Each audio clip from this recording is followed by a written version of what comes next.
Hi, welcome to Mr. Otter Studio. Some of you have seen the Mr. Otter animation at the beginning of these videos. It's super short and quick, so you might miss the little blink that he does. But I animated that in Illustrator, and it was a really fun project. I haven't animated very many things, but I really want to learn how to animate using my iPad.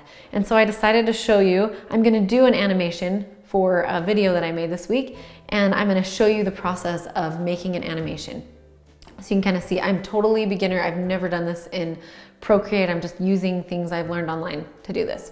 But basically it reminds me of stop-go animation, just like frame by frame, switching a little bit at a time. So yeah, let's get started. So you want to open it up.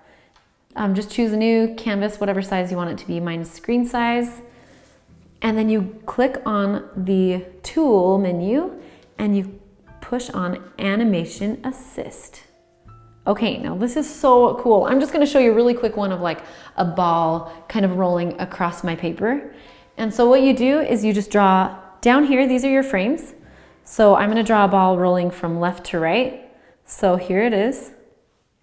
And then all I'm gonna do is come down here and click Add Frame. Add Frame. The nice thing is you can see kind of a shadow of what I drew before. So it's really easy to move it. Add frame, add frame, add frame, add frame, and then I'm just gonna take it off. Add frame, that's blank. Okay, now to just see what this looks like, I'm just gonna press play. Look at it, there you have a ball rolling across the page, and I think you can change frames per second. I'm gonna slow it down a little bit.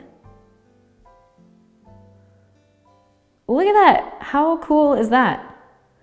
Well, I hope you learned how to do a little bit of animation on your iPad Pro in Procreate, if that's what you were watching this video for. I really like using it as a tool, and I'm still gonna be doing some watercolor paintings and drawings, but I am going to be using this iPad Pro this summer to create some children's books and some different artwork. So I'm super excited, and thanks for joining me on Mr. Otter Studio. Have a great day.